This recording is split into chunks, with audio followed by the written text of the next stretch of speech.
Cette semaine, on va commencer une série. Bien, en fait, une série, c'est pas nécessairement une série. On va passer le livre de Jacques. Un livre qui est méconnu, qui était souvent appris pour un livre à partir de Martin Luther, le livre L'Épître de paille. Pourquoi? Parce que c'est un des livres qui ne parle pas vraiment de l'Évangile, de la bonne nouvelle de l'Évangile. Okay? C'est un livre qui parle de la pratique, l'épreuve de la foi. Ça l'amène à quoi? C'est quoi ça veut dire, ça? C'est comme, vous savez, tous ceux qui ont été à l'école, s'il y en a qui n'ont pas été, désolé pour vous, mais quand tu vas à l'école, tu apprends des choses, et un jour, il y a une épreuve. L'épreuve qui t'aide à y qualifier, qui te montre que tu es rendu dans tes études. Et puis, on appelle ça un test, mais en même temps, un test, c'est une épreuve. Hein? Moi, j'aime bien étudier comme auditeur libre à l'université, mais c'est pas bon. Hey, Pasteur Jeff, il dit non, les gars, prenez pas auditeur libre, prenez vraiment avec crédit, parce que ça prend les examens pour démontrer vraiment si ce que tu as appris, c'est correct, si vous avez vraiment bien appris la leçon. T'sais. Parce que si tu ne fais pas d'épreuve, si tu n'as pas de test, qui te dit que tu es vraiment bon, t'sais? Qui te dit que tu as vraiment acquis la discipline. Mais l'Épître de Jacques, c'est un peu la même chose. C'est l'épreuve, parce que Paul, il parle beaucoup que la foi, on est sauvé par la foi seule. Jacques, il ne dit pas le contraire. Mais il dit que la foi n'est jamais seule. Elle vient avec l'épreuve. Si on dit qu'on vit par la foi, et puis qu'il n'y a pas d'épreuve, est-ce qu'on peut vraiment vivre par la foi? Moi, si je vis par la foi dans mes finances, mais j'ai 3 000 $ par semaine qui rentrent dans mon compte de banque, est-ce que je vis par la foi? Non, c'est s'il ne rentre pas d'argent que je dois vivre par la foi. C'est l'épreuve qui ne bon si j'ai la foi dans les finances. Bien, toute l'Épître de Jacques nous démontre ça. Et on va voir un peu, on va faire l'introduction aujourd'hui, parce qu'on va avoir quand même pour une douzaine de prédications là-dessus. Fait qu'aujourd'hui, on va faire l'introduction. Et on va voir également c'est qui Jacques, pourquoi il écrit la lettre, et ainsi de suite, à qui il l'a écrit. Et on va voir quand même les premiers versets, la première étude aujourd'hui. Il y a Jacques, souvent j'ai pensé que moi c'était le Jacques de Pierre-Jean-Jacques. Tu sais, Est-ce qu'il y en a qui sont comme moi? Parce que c'était quand même un des considérés dans les apôtres. Hein? Fait que je pensais que Jacques avait pris sa part et il avait écrit quelque chose. Mais Jacques, il est mort très très jeune dans l'histoire de l'Église. On le voit dans Acte 12, il est mort en Acte 12. Vers le même temps, le roi Hérode se mit à maltraiter quelques membres de l'Église. Il fut mourir par l'épée Jacques. Il est mort là, lui. Et il se met à maltraiter Jacques, frère de Jean. C'est lui, le Jacques, là, de Pierre-Jean-Jacques. C'est le frère de Jean, fils d'Alphée. Voyant cela, il était agréable aux Juifs. Il fit encore arrêter Pierre. C'était pendant le jour des pains sans levain. Donc, on voit que ce n'est pas lui qu'on voit plus tard, le Jacques qu'on voit dans Actes à partir du verset 12 après, c'est pas ce Jacques-là. Mais il y a un autre Jacques, dans Actes 12, 17, tout de suite après. Et quand Pierre il était arrêté, là, on le voit au verset 12, 1, mais au verset 12, 17, il dit, Pierre, quand il était évadé, il s'est présenté devant eux. Pierre, leur ayant de la main fait signe de se taire, leur raconta comment le Seigneur l'avait tiré de la prison. Et il dit, annoncez-le à Jacques et aux frères. Puis il sortit, il s'en alla dans un autre lieu. Donc, il y avait l'autre Jacques. C'est qui ce Jacques-là? Ben, on va le voir quand j'ai rencontré ça la première fois quand j'ai raconté la première fois à mon beau-père qui est-tu frère Maurice ou Tu sais, il y a un groupe de chrétiens catholiques là, qui parlent bien, là, puis ils ont fait des hautes études, je ne me souviens pas. Oui, ils parlent bien. Et il est dans ces hommes-là qui étudiaient là, lui. Puis quand j'ai dit que Marie avait eu d'autres enfants, il s'est mis en colère. Et elle m'expliquait que non, dans la Bible, Marie, les frères, puis tout ça, ça ne signifie pas nécessairement ton frère, tu sais, c'est surtout ta parenté ou quelque chose du genre. Mais on va voir aujourd'hui que c'est vrai ce qu'il dit. Mais en même temps, il y a d'autres indices dans la Bible qui nous montrent que Marie a d'autres enfants. Fait que c'est ça qu'on va voir aujourd'hui dans l'introduction. Fait que dans Matthieu 13, 55 à 56, quand ils ont vu Jésus, ils disent, n'est-ce pas le fils du charpentier? Le charpentier, c'est qui? Joseph. N'est-ce pas Marie, qui est sa mère? Jacques, Joseph, Simon et Jude, ne sont-ils pas ses frères? Et ses sœurs ne sont-elles pas tous parmi nous? D'où lui viennent donc toutes ces choses? Donc, sa famille était connue. C'est là que c'est vrai que ça peut induire en erreur, tu sais, si tu prends juste ce texte-là. Parce que, par exemple, quand Jésus est monté au temple, il montait avec toute la famille, tu sais, c'est le clan qui montait, là, tu sais. Là. Fait qu'il était parmi ses parents aussi. Mais on voit d'autres indices, comme dans Matthieu 1, 25, comme Joseph, mais il ne l'a connu point jusqu'à eut enfanté un fils auquel elle donna le nom de Jésus. Si tu ne prends pas attention, tu ne sais pas trop de quoi tu parles. Mais si je ne connais pas ma femme jusqu'à, ça veut dire qu'après, je l'ai connue. Hein? C'est l'autre indice, c'est la même chose, un peu la même chose. Dans Luc 2,7, il dit « Elle enfantant son fils premier-né ». Si ce n'est pas son premier-né, c'est son unique. Fait que vu qu'elle enfantant son premier-né, ça veut dire qu'il y en a eu d'autres.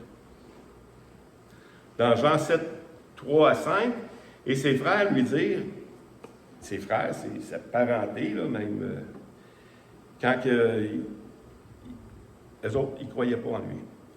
Ses frères lui disent, pars d'ici et va en Judée, afin que tes disciples voient aussi les œuvres que tu fais. Personne n'agit en secret lorsqu'il désire pareil. Si tu fais ces choses, montre-toi toi-même au monde. Car ses frères non plus ne croyaient pas en lui. Wow! Fait que ses frères aussi ne croyaient pas en lui. Puis on voit d'autres passages. Je n'ai pas tous mis les passages, mais il y a aussi un autre passage que même Marie est là, puis ses frères sont là, puis ils viennent le chercher parce qu'il dit il est hors de sens. Tu sais, on voit. Et puis, il y a plusieurs passages comme ça. Le suivant, à Actes 1, 13 à 14. Mais on voit que ses frères, puis Marie, qui avait de la difficulté aussi des fois, même si on fait un culte à Marie, là, mais Marie aussi, des fois, elle avait de la difficulté avec le comportement. Quand ils furent arrivés, ils montèrent dans la chambre haute, ils se tenèrent d'ordinaire. C'était Pierre, Jean, Jacques, André, Philippe, Thomas, Barthélemy, Matthieu, Jacques, fils d'Alphée, Simon, le Zélote, et Jude, fils de Jacques. Tous en commun, accord, persévéraient dans la prière. Avec qui? Avec les femmes et Marie, mère de Jésus, et avec les frères de Jésus. Fait que c'est passé de quoi quand même avec Jacques? Lui qui était sceptique, tu as connu ton frère, tu sais. Tu as vécu avec. Puis Jésus aussi, il a fallu qu'il apprenne l'obéissance. Fait que l'aîné, tout ça. Puis il dit, nul n'est pas fait dans sa patrie. Ben c'est vrai. Quand on témoigne à nos familles, souvent, ça passe pas facilement, tu sais. Mais quelqu'un d'autre vient. Le même message. Ah! Hein? La même chose. Mais on voit ici que les frères de Jésus, Marie et les frères de Jésus étaient avec les apôtres après. Dans Galates 1, 18 à 19, 3 ans plus tard, Paul il parle de sa conversion, mais 3 ans plus tard, il montait à Jérusalem pour faire la connaissance de Céphas, qui est Pierre, et je demeurai 15 jours chez lui, mais je ne vis aucun des autres apôtres, sinon Jacques, le frère du Seigneur. dans les commentaires que j'ai lus, Jacques était le responsable de l'Église de Jérusalem. C'était lui, le pasteur, l'ancien. Dans Actes 15, 1 à 2, quelques hommes venus de Judée enseignaient à des frères en disant, « Si vous n'êtes circoncis, selon le rite de Moïse, vous pouvez être sauvés. » Paul et Barnabas eurent avec eux un débat, une vive discussion. Et les frères décidèrent que Paul et Barnabas et quelques-uns des leurs montreraient en Jérusalem vers les apôtres et les anciens pour traiter la question. Fait que là, c'est ça, ils s'en vont à Jérusalem, ils vont faire un concile, hein, ils s'en vont discuter de ça, c'est notre problème, fait que c'est les apôtres qui décident. Comme nous, on s'en va à Montréal, on va décider Sylvain est dans l'erreur, ou, tu sais, la même chose. Dans Actes 15, 13 à 17, plus tard, lorsqu'il eut cessé de parler, il y a il y a Pierre qui a parlé, il y a Paul qui a parlé, il y a Barnabas qui a parlé, qui a expliqué l'Évangile, comment on recevait l'Évangile, la grâce, tout ça. Et par la suite, on voit que Pierre également a parlé. Lorsqu'il eut cessé de parler, Jacques prit la parole et dit, « Hommes frères, écoutez-moi. Simon a raconté comment Dieu a d'abord jeté le regard sur les nations pour choisir au milieu d'elles un peuple qui portera son nom, c'est-à-dire les Juifs.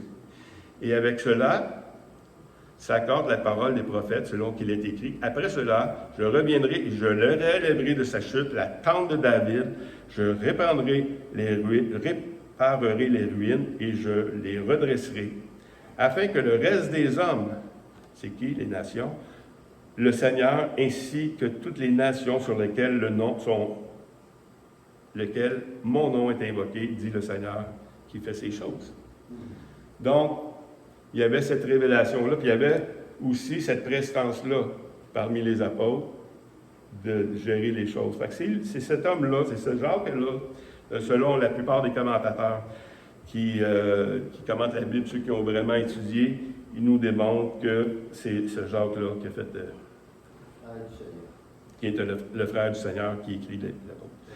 Actes 15, 19, 20, c'est pourquoi je suis d'avis qu'on ne cesse de créer des difficultés à ceux des païens qui se convertissent à Dieu, mais qu'on leur écrive de s'abstenir de souillure des idoles, de l'impureté, des animaux étouffés et du sang.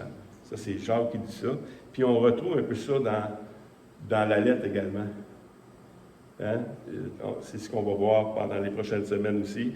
Lorsqu'ils arrivâmes, acte 21, lorsqu'ils arrivâmes à Jérusalem, les frères nous reçurent avec joie. Le lendemain, Paul se rendit avec nous, c'est Jacques, et tous les anciens s'y réunirent chez Jacques. Donc, on voit encore là qu'il y avait une influence. Jacques, après sa conversion, s'est joint aux apôtres, finalement, et il est devenu un pasteur responsable de l'Église de Jérusalem. Et ce serait lui qui a écrit les lettres. Mais les lettres, comme je l'ai dit, c'est un test. Il écrit ça à des gens, comme on va voir, mais tout le long de la lettre, si tu l'utilises bien comme il faut, tu veux savoir si tu es vraiment chrétien? Voici 12 points.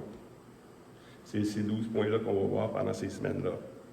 Parce que le test, tu as bien beau te dire chrétien, tu as appris la leçon, tu as entendu le concept du salut, hein? Si tu reçois le Seigneur Jésus, tu es sauvé. OK, bravo. Maintenant, est-ce que tu es vraiment sauvé? Voici un test. Voici un examen. Les examens, tu n'as pas besoin d'aller chercher à l'école. Ils viennent tout seuls dans la vie. C'est ça la beauté de la chose. En même temps, Jacques est influencé aussi par le sermon de la montagne. Parce que toute l'épître de Jacques est calquée ou c'est un commentaire pratique du sermon sur la montagne. Il y a 21 références. Pas direct, mais tu vois que c'est ce que le sermon de la montagne dit, Jacques le reprend dans sa lettre. Donc c'est intéressant ça aussi. Pour John MacArthur, il dit que Jacques exhorte ses lecteurs à éprouver leur foi pour s'assurer qu'il s'agit de la vraie foi qui sauve. C'est le but de Jacques. C'est intéressant, ça. Parce qu'on n'aime pas ça, hein? Être testé, c'est pas le fun. Hein? Quelqu'un aime ça, être testé? Non? Mais pourtant, Jacques et Jésus, dans le Sermon de la montagne, nous dit que c'est un sujet de joie, de tester. Parce que ça éprouve vraiment. Parce que tu ne peux pas échouer. De toute façon, tu es trop nul pour passer. On n'est pas assez bon pour passer le test. C'est ça la belle nouvelle de ça, c'est que personne assez bon pour passer le test. Fait que le test qu'on a là, c'est est-ce que tu t'appuies sur toi ou tu t'appuies sur lui? Est-ce que tu vis de ta justice propre ou tu vis de sa justice à lui? C'est ça le vrai test. Et puis, donc on va voir le premier passage, le premier verset. Jacques, serviteur de Dieu et du Seigneur Jésus-Christ, aux 12 tribus qui sont dans la dispersion, salut. On voit déjà les caractères de Jacques, qui ne se nomme pas apôtre, mais serviteur. Jacques, serviteur de Dieu. Comme on a dit depuis quelques semaines, ce que tu définis de Dieu te définit. Si Dieu, ton Seigneur, ça fait de toi son serviteur. Et c'est une question d'humilité aussi. On voit son humilité aussi là-dedans. C'est écrit aux 12 tribus dans la dispersion. Ça veut dire que ce n'est pas nécessairement aux chrétiens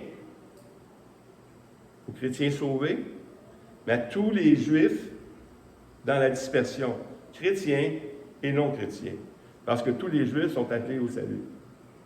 Donc, l'Épître est écrit pour les Juifs dans la dispersion. Il y a eu des divisions, on parlera de ça peut-être une autre fois, mais il y a Israël du Nord et Israël du Sud. Hein? Ils étaient tous dispersés, puis il y en a qui ont reçu l'Évangile à Jérusalem, puis il y en a qui ont reçu l'Évangile ailleurs qu'à Jérusalem. Donc, c'est à eux qui écrivent vraiment l'Épître. Et quand tu es un Juif, puis tu te convertis, il y a des conséquences. La même chose que quand tu es musulman, tu te convertis, il y a des conséquences. Mais quand tu es un Juif, tu te convertis, il y a des conséquences. Familiales, économiques, toutes sortes de choses comme ça. Fait que les épreuves, ils viennent toutes seules, évidemment. Et le salut, on voit le salut ici, qui semble être banal, une salutation, hein, ou salut, mais c'est plus qu'une salutation banale. C'est le même mot, c'est un mot, kérin en grec, qui veut dire salut aussi, mais qui est vraiment réjouissez-vous. Je te bénis, là, des fois, mais ce salut-là, c'est réjouissez-vous. C'est le même mot, parce que Jean MacArthur fait ressortir ça, mais je suis allé plus loin, je suis allé dans ma Bible grecque, je suis allé voir le passage qui m'est venu dans la tête, c'est « Réjouissez-vous toujours dans le Seigneur ». Je répète « Réjouissez-vous ». C'est le même mot. C'est le même mot. Fait qu'on voit ici le ton de la lettre, pour qui, puis pourquoi. Réjouissez-vous. C'est là qu'on va commencer. On va faire la lecture, premièrement, du texte qu'on va voir aujourd'hui. On va essayer de le passer quand même assez vite. J'ai beaucoup de versets, mais je voulais passer quand même cette introduction-là. Pourquoi? Parce que c'est important de voir qui écrit le message. Et on voit que c'était un homme qui doutait en premier, puis il était convaincu lui-même, puis il est devenu un pasteur. Et un pasteur qui des fois, qui doute. On a à douter de notre salut, des fois. Hein? Puis moi, quand je vois des chrétiens qui agissent d'une manière, c'est vraiment un chrétien, ce gars-là, tu sais. Mais c'est dans l'épreuve. Quand tu vois un homme, je ne parle pas d'un nouveau chrétien, là, mais un chrétien que ça fait des années qu'il vit avec le Seigneur, puis il arrive une petite affaire dans sa vie, puis il pogne les nerfs, tu sais. T'sais, on a un enfant, là, un petit enfant, notre petite fille, puis quand ça fait pas son affaire, tu le sais, tu sais. Puis, t'as beau y expliquer, là, c'est ça qu'elle veut, puis elle pique sa crise. Vous en connaissez, il y en a des enfants, même qui font de bacon, là. Bon. Mais quand c'est un adulte, un chrétien adulte, qui fait sa crise, Est-ce que tu crois vraiment, tu sais? Est-ce que tu crois que Dieu, c'est ton Dieu? Ou la situation, tu penses que ça va changer de quoi si tu te mets en crise de même? Non, non. La foi, c'est de faire confiance dans le Seigneur, premièrement, dans ce qu'il est, dans ce qu'il a fait. C'est lui qui nous bénit. C'est lui qui arrange les choses. Puis ça nous arrive à tous, hein? Par exemple, quand on a découvert le bâtiment ici, on voulait s'en venir ici, puis il y a eu pas un conflit, mais on a un conseil, on n'a pas tous la même avis, tu sais. Et puis, il y en a qui disent non, on n'y va pas tout de suite. Il y en a, oui, on va tout de suite. Non, on devrait rester là. Puis, ça me dérangeait parce que dans mon cœur, vraiment, c'était notre place. Tu sais. J'avais prié, on l'avait visité, puis c'était vraiment une conviction que c'était ici notre place. Puis là, je commençais à brasser un peu la cage. Puis il avait appelé Pasteur Jeff, il dit écoute,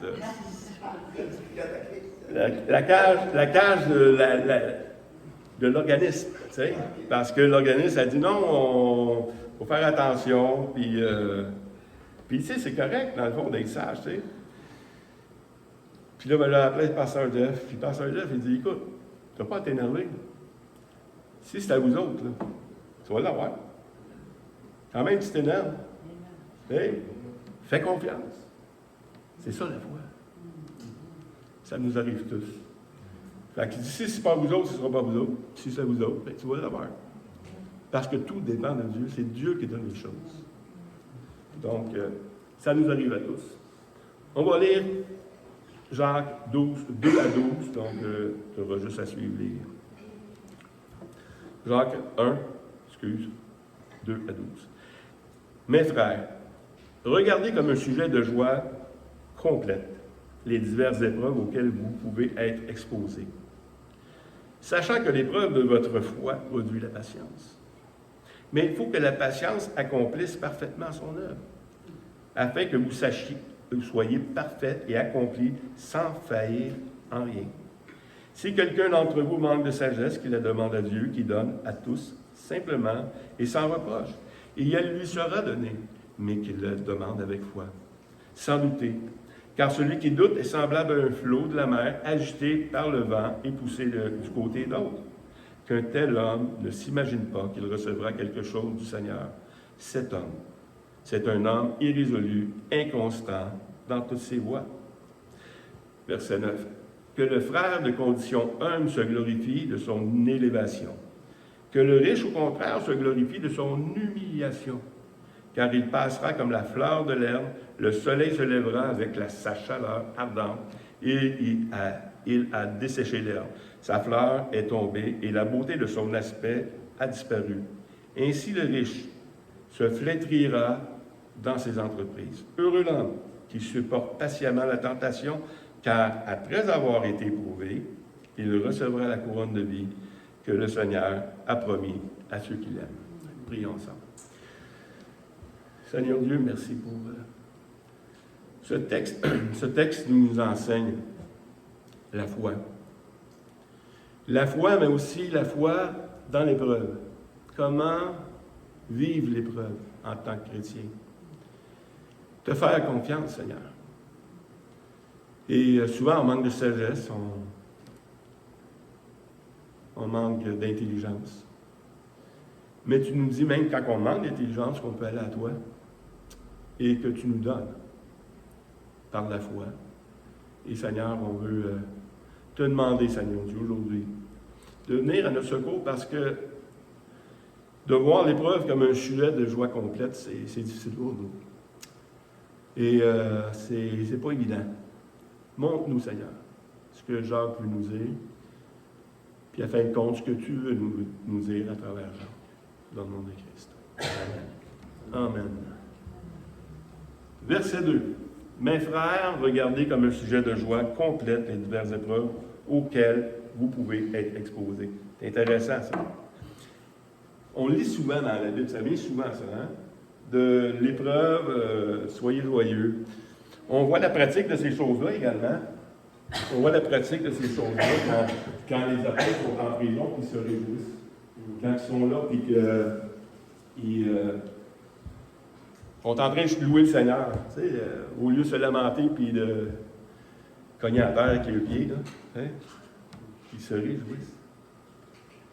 Puis nous, plutôt qu'il y a une petite affaire qui arrive, c'est le contraire. On voit la pratique chez les apôtres, les gens matures dans l'Église, mais ici, il dit, mes frères, les Juifs, qui subissaient des choses, toutes sortes de choses. Il dit, mes frères, regardez comme un sujet de joie complète les diverses épreuves. Il n'y a pas juste une épreuve. Hein? Il y a toutes sortes d'épreuves qu'on peut vivre, financiers. Tu perds ta mère, tu perds ton père, tu perds ta famille, tu perds... tu as toutes sortes d'épreuves dans ta vie. Tu as de la persécution également, qui vient pas juste des conséquences de la vie. Il y a l'ennemi qui vient te voler aussi, qui vient faire des choses. Comment tu réagis à ça? On pourrait en nommer, hein? Toutes sortes de choses qui nous arrivent. Mais la différence entre un enfant et un vrai chrétien mature, c'est la manière que tu vas réagir dans l'épreuve. Quand j'étais jeune adulte, mes enfants, je chicanais mes enfants, pas de la bonne manière. C'était pour me défouler, à un moment donné. Tu sais, la limite est là, puis à un moment donné, tu te défoules. C'est pas la bonne manière. Quelqu'un de mature, il va punir avant, ça arrive là. Ou il va comprendre, c'est juste un enfant, tu sais. Aujourd'hui, j'en ris parce que quand mes petits-enfants, ils viennent à la maison, puis je leur dis, arrêtez donc d'agir comme des enfants, tu sais. Ils ont 2-3 ans. Mais il faut comprendre, tu sais. On devient mature, on comprend, on a un comportement qui change avec les choses. Mais les différentes épreuves qui viennent, bien, elles sont là aussi. Puis c'est des épreuves auxquelles on peut être exposé. Si tu es chrétien, puis tu ne t'exposes pas comme chrétien, est-ce que tu vas avoir des épreuves? Bien, souvent, les gens, ils ne s'affichent pas comme chrétiens. Hein. Pourquoi? Parce que, écoute, il y a des conséquences à ça. Ça peut être ta famille, ça peut être ta job, ça peut être tes amis aussi. Si je m'affiche comme chrétien, tu sais, non, on doit s'afficher comme chrétien. Dans Matthieu 10, 32 à 33, c'est pourquoi quiconque me confesse devant les hommes, je le confesserai aussi devant mon Père qui est dans les cieux. Mais quiconque me reniera devant les hommes, je le renierai aussi devant mon Père qui est dans les cieux. Fait que pour être exposé à certaines choses, certaines épreuves, je dois m'afficher comme chrétien. Et puis c'est correct aussi. Il y a des épreuves, des fois, que tu peux t'afficher comme chrétien, puis tu peux perdre tes amis, des gens que tu aimes. Et c'est plate. Mais en même temps, si tu as vraiment des amis, si tu t'affiches comme chrétien, tu dois accepter les gens comme ils sont. Toi, ils doivent t'accepter aussi comme tu es. Dans la Bible, on ne voit pas des chrétiens qui se cachent, sauf un. Est-ce qu'il y en a un qui lui vient en tête? Non. Joseph d'Arimathée. Il y a le petit témoignage là. Dans Jean 19, 38. Après cela, Joseph d'Arimathée, qui était un disciple de Jésus, mais en secret. Pourquoi? Parce que s'il disait, il perdait sa job. Mais il a quand même eu l'audace d'aller chercher le corps de Jésus. Puis on voit par la suite. Mais c'est le seul. On doit s'afficher comme chrétien. On doit vivre en chrétien, avec les conséquences qui viennent avec. Dans Matthieu 5, 11 à 12, c'est là qu'on voit la première référence au sermon sur la montagne. Il dit, « Heureux serez-vous lorsqu'on vous outragera, qu'on vous persécutera, qu'on dira faussement de vous toutes sortes de mal à cause de moi. Réjouissez-vous et soyez dans l'allégresse, parce que votre récompense sera grande dans les cieux, car c'est ainsi qu'on a persécuté les prophètes qui ont été avant vous. » Voyez-vous la référence de Jacques? Il dit la même chose. Il est en train de faire un commentaire pratique. Verset 3. « Sachant que l'épreuve de votre foi produit la patience. » Un mot important dans cette phrase-là, c'est le sachant. Sachant. Pourquoi, sachant que l'épreuve de votre foi produit la patience? C'est parce qu'on vit sur une espérance. On vit, la foi se vit, la foi vient de ce qu'on entend vient de la parole de Christ. Mais si tu ne la sais pas, la parole, comment tu vas vivre ta foi? Tu ne peux pas avoir la foi. Mais si tu connais la parole produit la foi, puis le sachant, là, c'est là qu'il prend toute son importance. C'est que sachant que l'épreuve de votre foi va produire quelque chose, va produire la patience. Patience, persévérance, les synonymes qu'on va voir, comme dans Romains 5, 3 à 5, qui dit un peu la même chose, mais qui en rajoute. Paul rajoute dans Romains, il dit, bien plus, nous nous glorifions même des afflictions, sachant que l'affliction produit la persévérance. Persévérance, patience, même chose. La persévérance, la victoire dans l'épreuve, et cette victoire-là, l'espérance. Or, l'espérance ne trompe point, parce que l'amour de Dieu est répandu dans nos cœurs par le Saint-Esprit qui nous a été donné. Donc, c'est utile, vraiment utile pour nous faire grandir. Si on veut les éviter absolument, ben, vous ne grandirez pas. On ne grandira pas, en tant qu'Église non plus. Mais à chaque fois que je vois ces passages-là, je le prends souvent personnel, dans ma vie, mais il faut le voir aussi en tant qu'Église. Si on veut faire les choses, il y a beaucoup de gens d'Église qui ne prêchent plus la repentance, par exemple. Ben oui, mais c'est le début de l'Évangile. Si tu ne prêches pas la repentance, pourquoi tu vas prêcher? Tu vas prêcher quoi? Le salut à quoi? À rien. Parce que la repentance, c'est le problème que tu as besoin du salut. C'est le pourquoi du salut. Donc, on doit prêcher la repentance, on doit s'afficher comme chrétien, on doit s'impliquer, on doit s'afficher vraiment dans notre ville, même si ça dérange. Même si vous écoutez la télévision, là, les chrétiens ont-ils une belle réputation là-dedans? On a toute l'air d'une gang d'épais. Hein? On a écouté une série à un moment donné, vraiment, là. Wow! Les chrétiens, ils ont vraiment une bonne réputation, là, mais c'est une sur 100 000, là, tu sais, là. À chaque fois que tu vois des chrétiens dans des films du monde, c'est tous des épais. Des gars qui espèrent, là, des femmes qui espèrent, peu importe, tu sais. Des trompeurs. Des trompés, qui ont été trompés eux-mêmes, qui essaient de tromper les autres. Mais non. Les chrétiens, c'est des gens sensés, à moins que tu sois bizarre. Il y en a des chrétiens bizarres aussi. Ça arrive. Hein? Mais le Seigneur ne nous a pas appelés des bizarres. Il nous a appelés à vivre normalement, d'une manière sage, avec les gens dehors, surtout.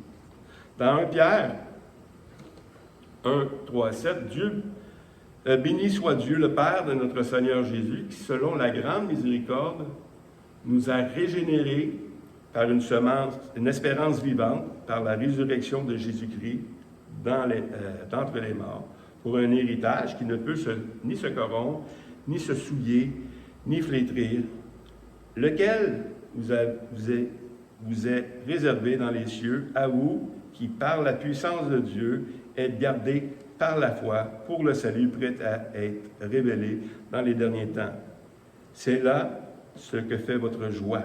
Quoique maintenant, puisqu'il faut, vous soyez attristés pour un peu de temps par diverses épreuves, afin que l'épreuve de votre foi, plus précieuse que l'or, périssable, qui cependant est éprouvée par le feu, ait pour résultat la louange, la gloire et l'honneur lorsque le Seigneur Jésus apparaîtra.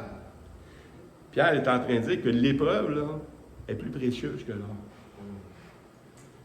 Si on trouve que l'épreuve est plus précieuse que l'or, ça va commencer à changer un peu notre manière de voir l'épreuve. Parce que même si ce n'est pas le fun, l'épreuve, c'est dans l'épreuve que tu vas connaître ton Dieu. C'est bizarre à dire, hein? C'est là que tu vas le connaître pour de vrai. Tu as connu des choses sur Dieu, dans l'épreuve, tu connais Dieu. Tu as connu Dieu d'une manière théorique. Maintenant, tu le connais d'une manière pratique. Verset suivant, verset 4.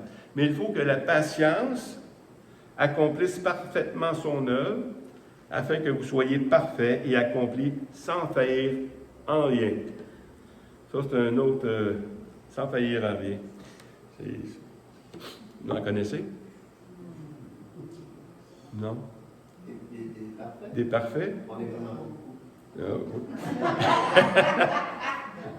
Tenez-vous debout, ceux qui sont parfaits.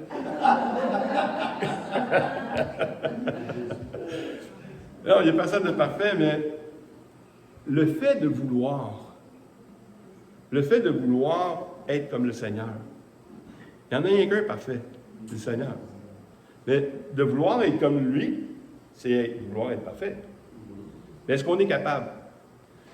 Le Seigneur ne nous demande pas d'être parfait dans ce sens-là, même si on va le voir tantôt, mais chercher à s'approcher de Dieu dans cette perfection-là. Pas par nous-mêmes, c'est là l'erreur de l'homme. Essayer de changer soi-même. Aspirer. C'est un beau mot. Aspirer à ça. Et puis, si tu aspires à ça, tu vas pouvoir. Puis, il y a quelqu'un, on va lire le passage en premier, dans Matthieu 5, 46-48, qui est dans le Sermon sur la montagne, qui fait partie de ces choses-là. Si vous aimez ceux qui vous aiment, hein, Jésus, il dit, aimez vos ennemis. Si vous aimez ceux qui vous aiment, quelle récompense méritez-vous? Les publicains aussi n'agissent-ils pas de même? Et si vous saluez seulement vos frères, que faites-vous d'extraordinaire? Les païens aussi n'agissent-ils pas de même? Soyez donc parfaits comme votre Père céleste est parfait. La coche est haute. Hein? J'ai lu un commentaire sur le Sermon sur la montagne cette semaine, et ce qu'il disait, je ne sais pas si je l'ai mis ici, non? Il dit, humainement parlant, les béatitudes sont impraticables. Mais c'est là toute leur valeur.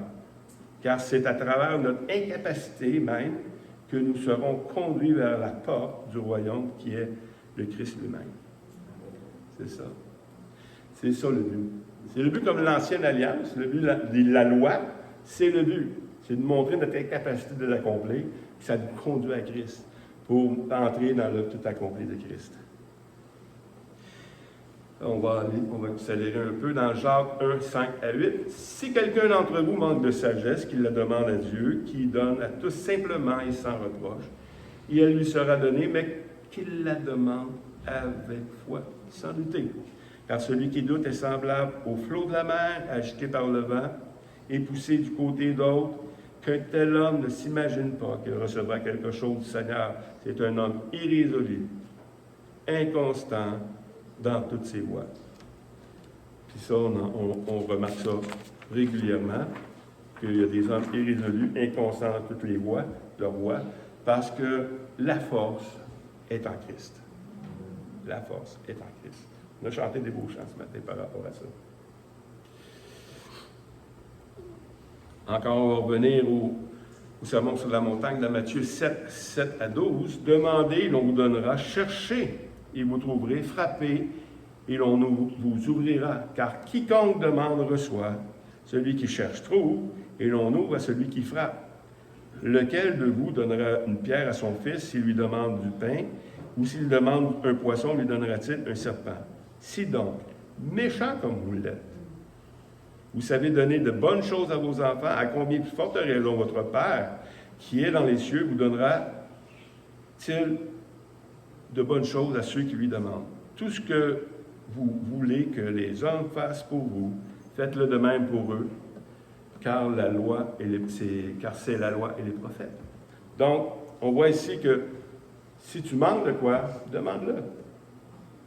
Si tu demandes de quoi au Seigneur, il va te le donner. Il va te donner ce que tu as besoin vraiment. Des fois, on demande des choses qu'on n'a pas besoin. C'est vrai. Des fois, on tarde. Le Seigneur, ça tarde les choses. On demande, je ne sais pas moi, tu demandes une femme ou un homme. Tu vas avoir un homme dans ta vie. Mais là, ça tarde. Ça tarde. Puis là, ben, on va faire comme les autres, même comme les prophètes. de l'Ancien Testament, tu vas y aller d'une autre manière, tu vas avoir un enfant avec un autre. Au lieu d'attendre la promesse. Le Seigneur sait ce que tu as besoin. Puis il va te donner ce que tu as besoin. Puis c'est ça la foi. C'est ça l'épreuve de la foi. Des fois, le temps fait partie de l'épreuve de la foi. Voir si tu vraiment, si tu as bien compris que c'est lui qui pourvoit tes besoins. Tous tes besoins.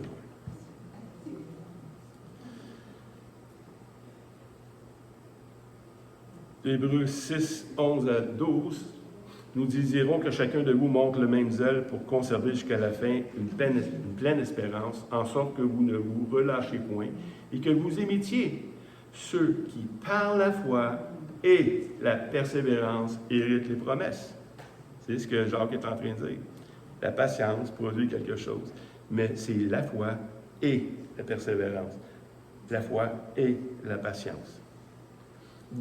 Avant-dernier, Jacques 9, 1, 9 à 11, que le frère de condition humble se glorifie de son élévation, que le riche, au contraire, se glorifie de son humiliation, car il passera comme la fleur de l'herbe. Le soleil s'est levé et ses chaleurs ardentes, il a desséché l'herbe.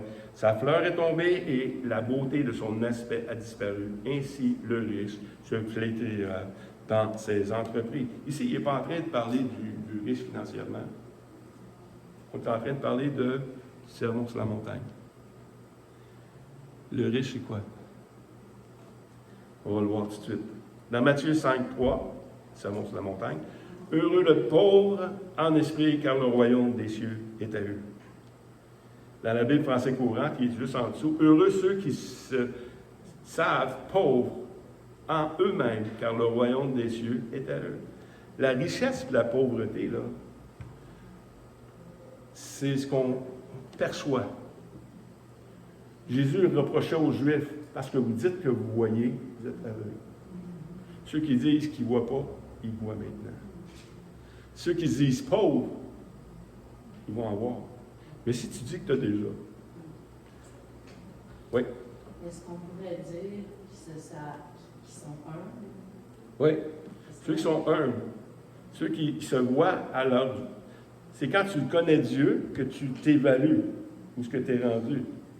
Hein? Mais si tu te penses bon, puis dans le ministère, peu importe le ministère que tu as, c'est le problème de ceux qui sont dans le ministère.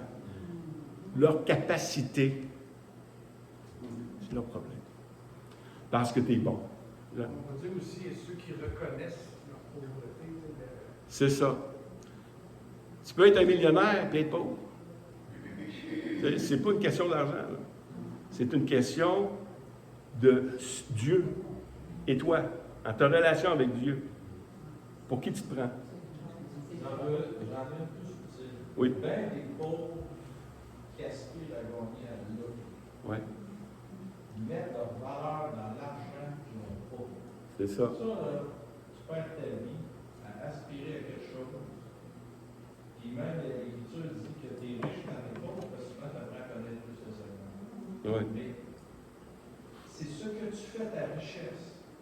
Tu peux être pauvre, tu peux être pas trop savant, mais tu penses que ça va aller mieux si tu as plus de cumulité. Ouais, Si c'est tu as ça. plus d'argent. Mais là, tu mets ton espoir dans autre chose. En autre chose tu qu'en mets Dieu. la richesse en autre chose. C'est ça. Fait que c'est vraiment pas la balance extérieure. Mais tu peux être riche, te reconnaître vraiment comme une bonne épice, tu vas devant Dieu, puis tu sais que tu n'as rien. Tu sais que c'est juste l'argent. Oui. Parce qu'il y a des femmes riches qui ont prouvé au voyage de Jésus. Jésus n'était pas en train de les critiquer. Là. Tu sais, du monde riche, il n'y a rien de mal d'être riche. Comme pasteur Ken Taylor disait, c'est pas grave de posséder de l'argent. C'est être possédé par l'argent qui est grave. C'est de reconnaître que tu sois riche, que tu sois pauvre, tu as besoin de Dieu. Exact. C'est bon, ça. Dans Matthieu 23, 12, qui rejoint ce que ma femme a dit, quiconque s'élève sera baissé et quiconque s'abaisse sera élevé. Et le dernier passage, Jacques 12, 1, 12, heureux l'homme qui supporte patiemment la tentation, car après avoir été éprouvé, il recevra la couronne de vie que le Seigneur a promis à ceux qui l'aiment. Hein? De toute façon, dans Matthieu 6, 27, qui de vous, par ses inquiétudes, peut ajouter une coudée à la durée de sa vie? Et la couronne de vie, ben, c'est la récompense. C'est la récompense. Quand tu as la récompense, quand tu persévères, tu as la récompense. Ne crains pas de ce que tu vas souffrir. Voici le diable jettera quelques-uns de vous en prison, afin que vous soyez éprouvés. Et vous aurez des tribulations de 10 jours, sois fidèle jusqu'à la mort, et je te donnerai la couronne de vie, la même couronne de vie qui est proposée dans Jacques. Donc, c'est intéressant. J'espère qu'on va commencer à voir nos épreuves de la vie. Pas essayer à tout point de les tasser. Mais connaissez le Seigneur là-dedans. Faites-y confiance. Claude? Ben, j'ai un partage un peu familial. J'ai déjà parlé de ça par rapport à notre grande fille, je vais dire. Elle est divorcée depuis 14 ans. Ben, séparée, divorcée. Je ne pourrais pas dire exactement la date. Mais ça fait 14 ans qu'ils ne sont plus ensemble. Puis j'ai demandé des prières pour elle parce qu'il y a 7 ans, elle était avec un autre homme. Et Dieu l'a réveillée 2 matins d'affilée en lui disant « C'est Stéphane ton mari ». Fait qu'elle a laissé cet homme-là en disant « OK, ben, le Seigneur m'a réveillé en me disant ça, fait qu'il faut que j'y croie ». C'est sûr qu'elle est divorcée, mais nous autres, on a quand même subi ça, je vais dire la famille, parce que pour nous, c'était vraiment un membre de la famille. Hein, on a perdu notre fils. Puis les enfants, ils ont perdu leur frère. T'sais. Fait que, mais Catherine, depuis 7 ans, qui est convaincue que Dieu, c'est lui qui a parlé et que c'est Stéphane, son mari. Elle a eu à vivre toutes sortes de choses avec lui. Elle a essayé un moment donné de s'approcher, puis elle s'est dit, bon, mais je vais avouer tout ce que j'ai dit, puis faire de correct. Là, il l'a tassé parce que c'était trop pour lui. À un moment donné, on prie pour lui et on apprend, style un mois après, qu'il a pardonné à ma fille. Wow. Il ne sait pas pourquoi. Nous autres, on le sait, on a écrit la date, puis l'heure. Regarde, ben, je veux juste vous annoncer que je l'ai invité à Noël parce qu'il a recommencé à voir ma fille et il a accepté. Donc, toute la famille